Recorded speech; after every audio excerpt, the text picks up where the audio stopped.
Coucou tout le monde, on se retrouve pour une nouvelle vidéo dans les Côtes d'Armor. J'avais trop hâte enfin de sortir parce que en fait en chasse sous-marine c'est plutôt compliqué avec le mois d'octobre. L'eau est super trouble. Je sais pas si vous voyez là mais regardez. C'est impossible de plonger là-dedans. Du coup on va se concentrer sur tout ce qui est estran, les crustacés qu'on pourrait retrouver sur terre. Donc on peut trouver du homard, on peut trouver des étrilles, on peut trouver du tourteau, on peut trouver plein de choses, des ormeaux. Les Côtes d'Armor pardon, c'est plutôt riche pour ça. Donc on va voir ce qu'on peut trouver, on va soulever les rochers. Et voilà, je suis avec mon frère aujourd'hui, donc on sera deux et ça sera un peu plus efficace. Voilà. Allez, on est parti, mais juste avant que la vidéo commence, je voulais juste préciser que juste là où je pointe le doigt, il y a un herbier. Voilà, dès que vous avez des herbiers, généralement c'est très riche sous les roches qui sont juste à côté. C'est riche en biodiversité, donc c'est vraiment pas mal pour la pêche à pied. Et deuxième point, il y a énormément d'huîtres creuses sur le bord. Et ça, pareil, ça pourrait nous informer sur le fait que c'est plutôt riche et que voilà, c'est un environnement qui est en bonne santé. Voilà, je commence, je trouve des petits leurres, je les ramasse, je soulève les premières pierres. Donc là, on est en haut de l'estran, donc généralement, c'est pas ce qu'il y a de plus riche. Mais voilà, j'avais un peu hâte de commencer ma pêche, donc je regarde ce qu'il y avait.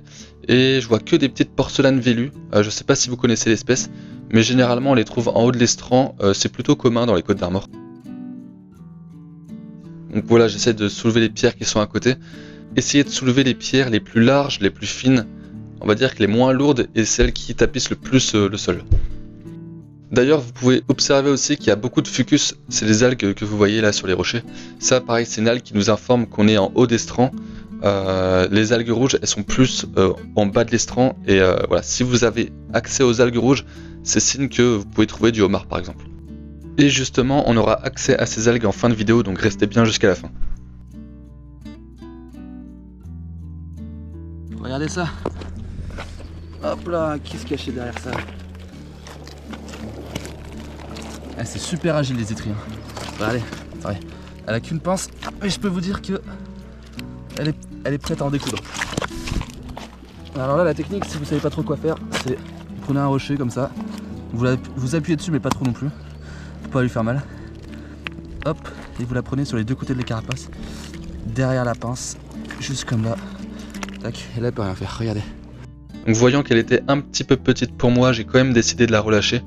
Pour ceux qui ne savent pas, la maille de l'étrie c'est 6,5 cm.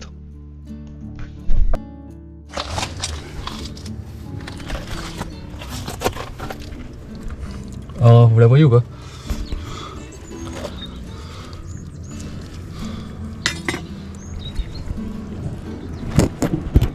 Alors, je vous laisse ça.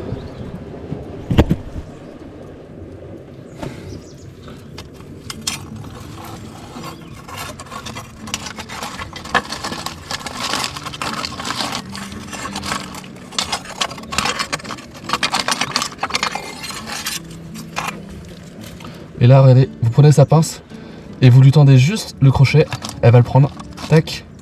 J'attends qu'elle le prenne, comme ça va pas l'abîmer. Ah, elle veut pas le prendre. Elle veut pas pincer mon crochet, bon, je vais juste tirer un tout petit peu sans lui faire mal. Hop, allez viens la belle. Ah, il se défend bien. Voilà. Et là, ce que vous faites, comme je vous ai dit tout à l'heure, prenez un petit caillou. Hop. Vous appuyez dessus. Allez, viens par là. Et voilà. Celle-là, elle est jolie. Elle a des belles pinces. Hop là, une jolie étrille. Que je vais garder. Parce que celle-là, bon. Elle a ses deux pinces, pas comme l'autre. Regardez comment c'est bleuté sur les pinces. Je sais pas si vous voyez. Là, c'est super beau. Vraiment, c'est une superbe espèce. Moi, j'adore les étrilles. C'est super beau comme crabe. Et non, c'est vraiment génial. Donc celle-là, elle va aller dans le seau. La mer commence à bien descendre, là je commence à avoir accès à d'autres pierres. Donc je continue de les soulever et la nouvelle espèce, donc ça c'est un crabe de pierre. Alors faut savoir qu'il y a 10 ans il n'y en avait pas du tout sur la côte. Et là depuis 1 ou 2 ans on en voit partout. Donc ouais non c'est fou de voir que les chaînes trophiques ça continue d'évoluer, ça s'adapte etc. C'est vraiment technique. Donc là je le laisse, ceux-là je les mange pas pour le coup. Je prends vraiment que les étrilles, que les grosses. Et des fois, dès qu'on regarde par terre et qu'on fait attention, on peut trouver des petites surprises. Là, j'ai vu une carapace d'araignée de mer, donc sans doute ça pince. Ouais, ça vous prouve encore une fois qu'il y a de la vie sur cette zone. Je continue de soulever les rochers et là, petite surprise, je m'y attendais pas. Et il y avait un petit congre en fait. Donc je sais pas comment il faisait pour vivre sous cette pierre. Mais ouais, ça faisait plaisir de voir encore une fois d'autres espèces. Et sur le chemin, encore une fois, j'ai trouvé un congre, mais cette fois c'était juste son cadavre. On pense que c'est à cause de l'eutrophisation, ça c'est un phénomène qu'il y a eu fréquemment en Bretagne, il y a pas longtemps. En fait, c'est quand vous avez un manque d'oxygène dans l'eau de mer, dû au fait que les bactéries elles se sont développées. Donc elles ont bouffé tout l'oxygène, et forcément les espèces à trous, comme les congres, c'était assez compliqué pour elles. C'est pour ça qu'on a trouvé plein de congres morts sur les plages bretonnes.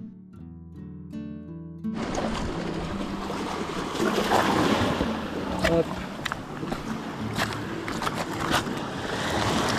Bah tiens. N'hésitez pas à liker, à vous abonner et à commenter. Moi ça m'aide énormément pour le référencement, donc merci à ceux qui le feront. Je continue, je trouve une deuxième grosse étrille là qui était sous le rocher. Et généralement là dès que vous mettez 2 crabes dans le même seau, c'est la bataille. Et voilà, une fois que c'est fait, remettez bien le rocher, tous ceux qui ont été bougés vous les remettez. Et voilà, vous faites ça tout doucement pour pas abîmer les écosystèmes qui étaient à l'intérieur. Ah, je peux vous dire qu'elles sont pas contentes. Hein. Elles sont pas contentes d'être toutes les deux. Ensuite, je continue et je trouve des oranges de mer. Donc ça, c'est des éponges. Généralement, dès que vous les trouvez, c'est que vraiment c'est gros coefficient. Là, au niveau des algues rouges. Donc la texture, c'est assez bizarre, mais ouais, c'est assez joli de voir ça sur l'estran. Et là, premier tourteau de la sortie. Il est pas énorme, il était bien fouillé dans le sable, donc j'ai eu du mal à le voir. Mais ouais, c'était voilà, je l'ai pris pour le montrer à la caméra. Et j'ai aussi trouvé une coquille Saint-Jacques d'ailleurs, sous le rocher. Ça, j'en ai jamais vu sous des rochers, c'était marrant. Mais je l'ai relâché ensuite parce que c'était pas l'objectif de la sortie et en plus c'était pas la saison. Et comme je vous avais dit, on n'en avait pas trouvé qu'un. Regardez, il y en avait encore plein. Et à chaque fois, sur tous ceux qu'on a vus, il manquait la tête. Je sais pas pourquoi, peut-être que c'est quelqu'un qui les avait prélevés pour ses casiers. À voir. Et regardez ça, ces petits herbiers là qu'on voit. Donc là, la mer elle était bien descendue. Et nous, ce qu'on faisait avant, c'est qu'on pêchait au filet à l'intérieur. Mais maintenant, on peut plus le faire. En fait, c'est une zone protégée. Et là, vous voyez, je commence à soulever des pierres de plus en plus proches de l'herbier. En fait, plus on est proche, généralement, plus c'est intéressant par rapport à ce qu'il y a à l'intérieur. Donc là, il y avait juste eu un petit crabe vert. En fait, à chaque fois, il manque la tête, ça se fait beaucoup. Ouais.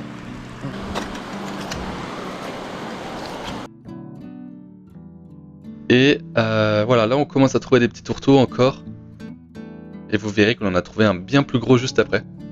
Mais avant ça, on a trouvé un poisson mort. Alors je sais pas du tout ce que c'est, n'hésitez pas à me le dire en commentaire. J'ai jamais vu cette espèce en Bretagne, il me semble. Ou alors c'est quelqu'un qui l'a jeté, je sais pas du tout. Donc voilà, le tourteau énorme il est là.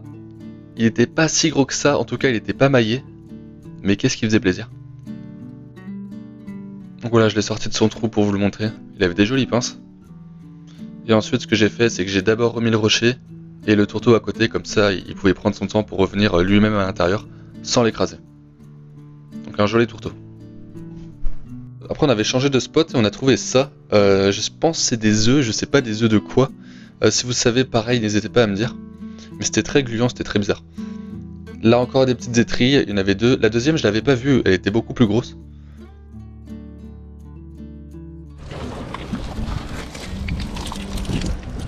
Encore un peu petit celle-là. Encore un peu petit. Là, non, c'est jamais rien. D'ailleurs les gars, encore une fois je fais un petit message. Quand vous marchez, regardez. Là il y a une anémone, là il y a une anémone, là il y a 2 anémones vertes. Donc je vais essayer de faire gaffe sur quoi vous marchez. Parce que quand il y a des grands coefficients, il y a beaucoup de vie par terre.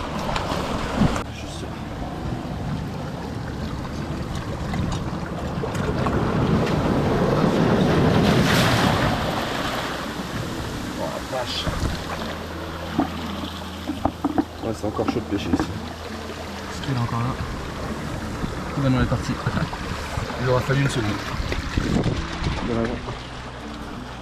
Bon, il y a encore un peu de houle. Je pense qu'on va encore attendre un peu. Et là, j'avais trouvé une grande mare que j'ai reconnue parce que je passe en chasse sous-marine ici. Et je sais qu'il y a un beau 3 homards. Et ça n'a pas trompé parce que dans la mare, j'ai vu les petits tacos qui se promenaient. Et comme j'avais pu le dire dans une vidéo précédente, quand vous voyez des tacos, c'est très bon signe pour les homards. Donc j'ai commencé à chercher un peu avec le crochet. J'aurais quand même cherché 10 bonnes minutes autour du rocher, tellement la roche était belle. Mais en fin de compte, rien du tout. Donc je suis rentré. Merci d'avoir regardé jusqu'à la fin. On se retrouve pour une prochaine vidéo de pêche à pied dans 2 semaines. Allez, salut!